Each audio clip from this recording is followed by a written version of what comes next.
विद्यार्थियों नमस्कार। ऐतिहासिक अध्ययन और अनुसंधान की इस विशेष कक्षा में मैं आपका फिर से स्वागत करता हूं। और विद्यार्थियों, मैं आज आपसे बात कर रहा हूं राजस्थान के इतिहास के बारे में। और राजस्थान के इतिहास के बारे में वो चैप्टर जो मैंने अभी कुछ देर पहले आपको पढ़ाया था, उसके भाग 2 के बारे में। That means the policy of the resistance of Hada Chauhan शासक हमीर विद दिल्ली सल्तनत, अर्थात रणथंभौर के हाड़ा चौहान शासक हमीर का दिल्ली सल्तनत के साथ जो विरोध और जो संघर्ष का इतिहास था, उस विरोध और संघर्ष के इतिहास को मैं बजाय उसे विरोध या संघर्ष के इतिहास के, मैं उसे कहूँगा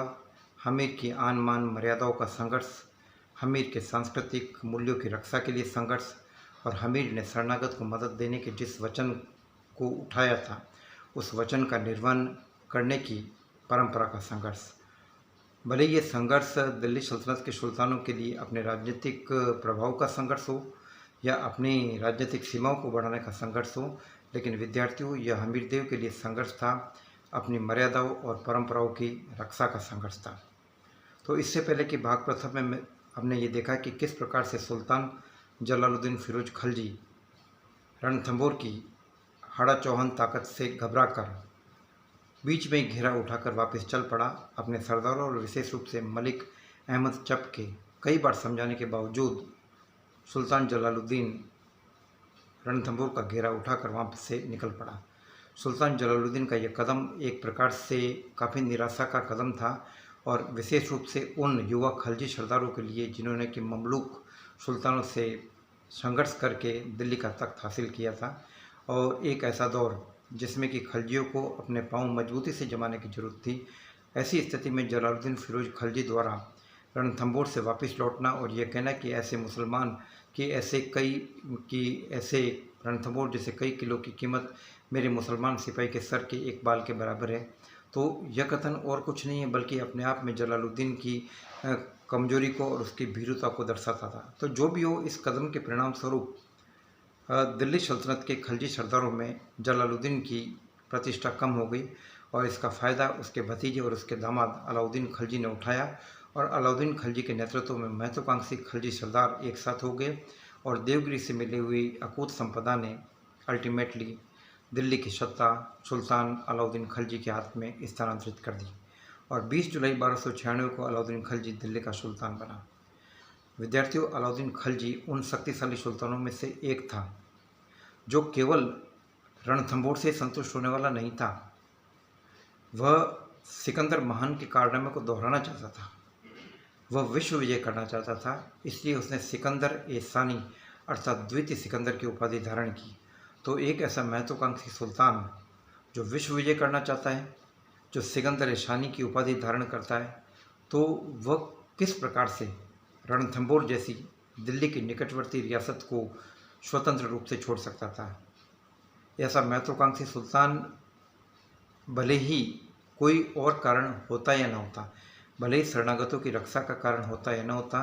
लेकिन फिर भी रणथंभौर पर दिल्ली का हमला होता,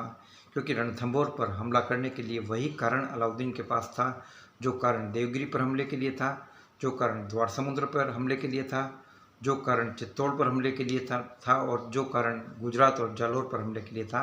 कहने का मतलब ये कि विद्यार्थियों, एक ऐसी महत्वाकांक्षा, एक ऐसी राजनीतिक महत्वाकांक्षा अलाउद्दीन खलजी के दिलो दिमाग में भी काम कर रही थी। और दूसरी बात है कि रणथंभौर के मामले में अलाउद्दीन खलजी को तो एक चुनौती से गुजरना था। ये चुनौती थी कि सुल्तान जलालुद्दीन खलजी द्वारा अधूरे छोड़े गए काम को पूरा करने की।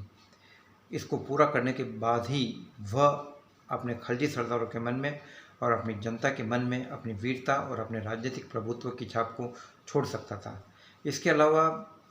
रणथंभौर की भौगोलिक और सामरिक स्थिति इस प्रकार से थी कि दिल्ली सल्तनत की सुरक्षा की दृष्टि से रणथंभौर काफ़ी महत्वपूर्ण और दुर्भेद्य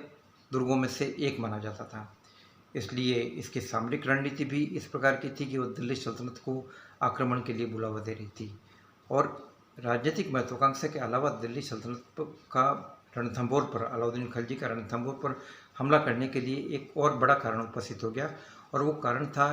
कि मोहम्मद शाह उन लोगों में से था जो कि 1299 में जब गुजरात पर अलाउद्दीन खिलजी की फ़ौजों ने हमला किया था नसरत खान जलसेरी के नेतृत्व में, तो उस वक्त लूट के माल के वितरण को लेकर काफ़ी हंगामा हुआ। और इस हंगामे में मोहम्मद शाह ने, जो कि नवीन मुसलमान कहलाते थे, बेसिकली लोग मंगोल थे जिन्होंने इस्लाम धर्म स्वीकार कर लिया था और ये नवीन मंगोल के नाम से जाने गए, तो इनका अलाउद्दीन के सेनापति नसरत खान के साथ संघर्ष हुआ और उन्होंने लूटपाट के माल के वितरण को लेकर इसमें नसरत खान के भतीजे की हत्या भी कर दी गई और ये लोग एक प्रकार से विद्रोह करके वहाँ से भागकर हमीर की शरण में आ गए और हमीर ने इनको अपने यहाँ पर शरण दे दी। और यदि हम अन्य स्रोतों का विश्लेषण करें तो हम एक घटना और पाते हैं कि हम ये पाते हैं कि यह मोहम्मद शाह अलाउद्दीन की एक रानी से इसके प्रेम संबंध थे, इसकी मराठा रानी से, तो इस मामले को लेकर भी अलाउद्दीन नाराज था। तो लूट के माल के वितरण को लेकर और इस मुद्दे को लेकर जो तनाव पैदा हुआ और उस तनाव के परिणाम स्वरूप मोहम्मद शाह हमीर की शरण में चला गया। तो जब अलाउद्दीन ने हमीर से इन शरणार्थियों को मांगा तो हमीर ने यह कहकर मना कर दिया कि हम राजपूत हैं और जिसको हमने शरण दे दी हम उसको वापस नहीं लौटाएंगे, चाहे हमें अपने प्राणों की बाजी क्यों नहीं लगानी पड़े। तो यह एक कारण था, लेकिन विद्यार्थियों यह केवल मात्र एक कारण नहीं था, बल्कि यह कारण न भी होता तो भी अलाउद्दीन का दिल्ली सल्तनत के सुल्तान के रूप में एक ऐसी राजनीतिक महत्वाकांक्षा का धनी वो व्यक्ति था कि वह रणथंभौर जैसी मजबूत रियासत को कभी भी खुला नहीं छोड़ सकता था और उसको रणथंभौर पर नियंत्रण करना उसके लिए सामरिक और रणनीतिक दृष्टि से बहुत ही लाजमी हो गया था। तो जब हमीर ने शरणार्थी को लौटाने से मना किया तो एक बड़ी सेना लेकर अलाउद्दीन ने रणथंभौर पर हमला करने का निश्चय किया और इसके लिए सेनाएं दो हिस्से में भेजी गई। एक तरफ से उलुग खान को भेजा गया, तो उलुग खान 10,000 की फौज लेकर रणथंभौर की तरफ आया और दूसरी तरफ से नसरत खान जलसेरी को भी अपनी सैनिक टुकड़ी लेकर रणथंभौर पहुंचने के लिए कहा। तो ये दोनों लोग रास्ते में एक हो गए। नसरत खान और उलुग खान ने रणथंभौर दुर्ग को झेन होते हुए झेन पर अधिकार करके वे आगे रणथंभौर की तरफ बढ़े और रणथंभौर का उन्होंने घेरा डाल दिया। रास्ते में उन्होंने भीम सिंह के नेतृत्व में आई राजपूत सेना को हराया और इसके बाद अलई सेनाएं रणथंभौर के दुर्ग के चारों तरफ पहुंच गई। विद्यार्थियों, रणथंभौर दुर्ग की भौगोलिक स्थिति ऐसी है कि वो काफ़ी दुर्भेद्य दुर्गों में से एक माना जाता है और ऐसी स्थिति में जब अलई फौजें नीचे थी और हमीर की फौजें ऊपर थी, तो हमीर के सैनिकों ने ऊपर से अलाउद्दीन के सैनिकों के ऊपर पत्थर बरसाने चालू किए और इसका परिणाम ये हुआ कि नसरत खान जलसेरी उन पत्थरों की चोट से घायल होकर मृत्यु को प्राप्त हुआ। स्थिति काफ़ी विकट थी और ऐसी स्थिति में सुल्तान अलाउद्दीन को स्थिति को संभालने के लिए खुद आना पड़ा और सेना का नेतृत्व करना पड़ा। तो जब अलाउद्दीन ने काफ़ी महीनों तक युद्ध चला और अलाउद्दीन ने यह देखा 1301 में कि आमने सामने की लड़ाई में मामला मुश्किल है, तो उसने हमीर के पास संधि का प्रस्ताव भिजवाया एक प्रकार से और हमीर ने अपने सेनापति रणतीदेव को भेजा और अलाउद्दीन ने रणतीदेव को रणथंभौर का शासक बनाने का लालच देकर अपनी तरफ मिला लिया, उसे गद्दारी के लिए राजी कर लिया और इसी प्रकार से हमीर का एक और सेनापति रणमल वह भी मिल गया। लेकिन इन लोगों की गद्दारी के बावजूद भी रणथंभौर को नहीं जीता जा सका। रणथंभौर को जीता जाने के पीछे कुछ ऐसी भौगोलिक परिस्थितियाँ जिम्मेदार थी कि किले के अंदर अनाज का संकट पैदा हो गया और ऐसी स्थिति में हमीर के सैनिकों के लिए लंबे समय तक लड़ना काफ़ी मुश्किल काम हो गया। रसद लाइन बंद थी, सप्लाई लाइन बंद थी और जो भी भोजन था वो भी दूषित हो चुका था। तो ऐसी स्थिति में जब हमीर ने आमने सामने की लड़ाई लड़ने का निश्चय किया, राजपूत स्त्रियों ने जोहर किया, किले के दरवाजे खोल दिए गए और हमीर वीरतापूर्वक लड़ता हुआ मारा गया। राजपूत सोरसेज के ऊपर, जिनमें हमीर महाकाव्य है, हमीर हट है, सुरजन चरित्र है, इन सब पर यदि इन सब की बातों का विश्लेषण किया जाए तो इनमें से कुछ ग्रंथों से ये सूचना मिलती है कि हमीर ने खुद अपना सर काट कर महादेव को समर्पित कर दिया। हालांकि ये बात तार्किक नहीं होती। हमीर आमने सामने की लड़ाई में काफ़ी वीरतापूर्वक लड़ते हुए मारा गया। विद्यार्थियों, हमीर का पतन केवल हमीर का पतन नहीं था, बल्कि यह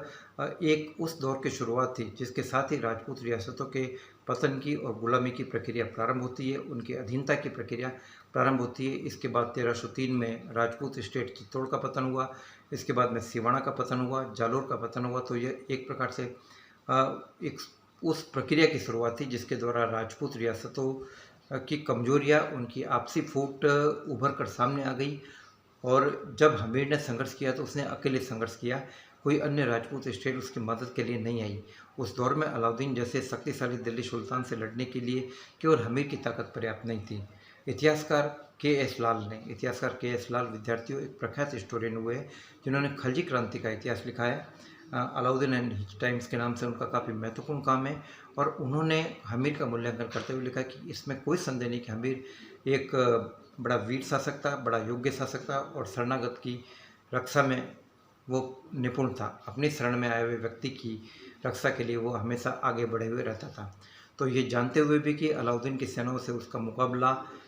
करना और उनसे जीत पाना उसके लिए मुश्किल है, लेकिन फिर भी वह शरणागत की रक्षा के लिए वो लड़ा और इस प्रकार से उसने एक नवीन आदर्श पेश किया। तो विद्यार्थियों, मैंने आपको ये 2 भागों में